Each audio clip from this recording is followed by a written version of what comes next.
नवरात्रि क्यों मनाई जाती है? नवरात्रि की शुरुआत कहाँ से हुई? सुनो मेरे प्यारे दोस्तों, ये कहानी सत्य और न्याय की अमर गाथा है। ये कहानी नवरात्रि की है, माँ दुर्गा की है। ये कहानी उस माँ की है जो अपने बच्चों के लिए शेरनी बन जाती है। राधे राधे दोस्तों, एक बार फिर से आप सबका हार्दिक स्वागत करती हूँ। तो नवरात्रि की शुरुआत कहाँ से हुई, आइए जानते हैं। बहुत समय पहले महिषासुर नामक असुर ने कठोर तप करके भगवान ब्रह्मा को प्रसन्न किया। उसने वरदान मांगा कि उसे कोई देवता, दानव या पुरुष न मार सके। वरदान मिलते ही वह अत्याचारी हो गया, स्वर्गलोक पर आक्रमण कर दिया और इंद्र सहित सभी देवताओं को स्वर्ग से निकाल दिया। बेबस होकर सभी देवता भगवान विष्णु, शिव और ब्रह्मा के पास पहुंचे। तब तीनों ने अपनी अपनी शक्तियों से एक अद्भुत शक्ति प्रकट की। यह शक्ति थी आदि शक्ति माँ दुर्गा। देवताओं ने माता को अनेक शस्त्र और दिव्य आभूषण प्रदान किए। माँ सिंह पर आरूढ़ होकर महिषासुर से युद्ध करने लगी। यह युद्ध 9 दिन और 9 रातों तक चलता रहा। माँ दुर्गा ने अपने 9 स्वरूप धारण किए और महिषासुर की सेना का संहार किया। 10वें दिन माँ ने महिषासुर का वध किया। इस प्रकार अच्छाई की बुराई पर विजय हुई।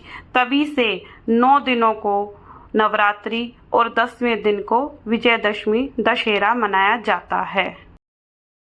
महिषासुर की मृत्यु के साथ ही अंधकार मिट गया। तभी आकाश में माँ दुर्गा प्रकट हुई और आशीर्वाद देते हुए बोली, हर साल इसी समय में मेरी पूजा करना, 9 दिनों तक मेरे अलग अलग रूपों की आराधना करना।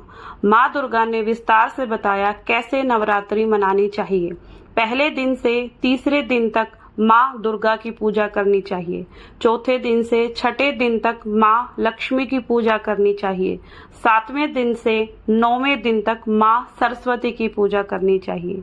माँ ने ये बताया कि इन दिनों में व्रत रखना चाहिए। व्रत का मतलब खाना छोड़ना नहीं, मन को शुद्ध करना, बुरे विचार न लाना और दूसरों की मदद करना होता है। माँ दुर्गा ने लोगों को अपने 9 रूपों के बारे में बताया। हर रूप का अपना मतलब और शक्ति थी। पहले दिन माँ शैलपुत्री का दिन है। शैल यानी पहाड़ की पुत्री। ये रूप दिखाता है माँ कितनी मजबूत है, पहाड़ों की तरह अटल है। दूसरे दिन माँ ब्रह्मचारिणी का रूप है। ये रूप तप और साधना का है। ये रूप सिखाता है कड़ी मेहनत से हर मंजिल पाई जा सकती है। तीसरे दिन माँ चंद्रघंटा का दिन है। इनके माथे पर चांद है।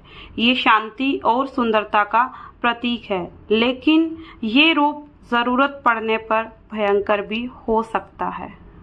चौथे दिन माँ कुष्मांडा का रूप है। इन्होंने अपनी मुस्कान से सारी सृष्टि की रचना की थी।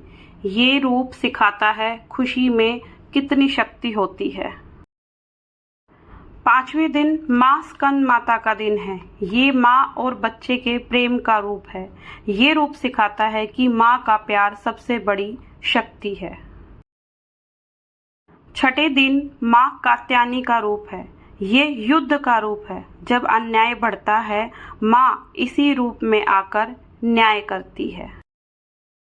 7वें दिन माँ कालरात्रि का दिन है। ये सबसे भयंकर रूप है। ये बुराई का नाश करता है, लेकिन अच्छे लोगों के लिए ये रूप कल्याणकारी है। 8वें दिन माँ महागौरी का दिन है। ये पवित्रता और सफाई का रूप है। ये सिखाता है कि मन और शरीर दोनों को साफ रखना चाहिए। 9वें दिन माँ सिद्धिदात्री का दिन है। ये सारी सिद्धियों का देने वाला रूप है। जो भक्त सच्चे दिल से पूजा करते हैं, उन्हें ये रूप सब कुछ दे देता है। माँ ने कहा, मेरे ये 9 रूप अलग अलग लग सकते हैं, लेकिन ये सब एक ही हैं। महिषासुर के वध के बाद सबसे बड़ा बदलाव ये आया कि लोगों ने स्त्री शक्ति को पहचाना। धीरे धीरे नवरात्रि त्योहार एक गांव से दूसरे गांव में फैलता गया। हर जगह अपने अपने तरीके से इसे मनाया जाने लगा। ये कहानी यहाँ खत्म होती है, पर इसका संदेश कभी नहीं खत्म होता। माँ दुर्गा की ये कहानी हमें सिखाती है, जिंदगी में कितनी भी मुश्किलें आ जाएं, हार नहीं माननी चाहिए।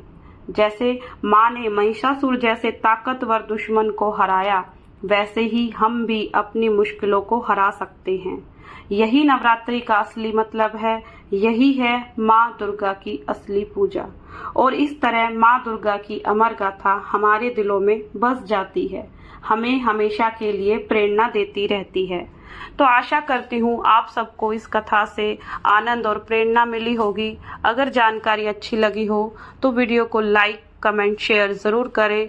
और मैं आप सबके लिए नेक्स्ट वीडियो दुर्गा माँ का प्रथम स्वरूप माँ शैलपुत्री की कथा लेकर आऊँगी। तो आप सब चैनल पर बने रहिएगा, और जिसने अभी तक चैनल को सब्सक्राइब नहीं किया है तो वो सब्सक्राइब कर ले और बेल आइकन को प्रेस करना ना भूले। तो आप सभी को नवरात्रि की ढेरों शुभकामनाएं।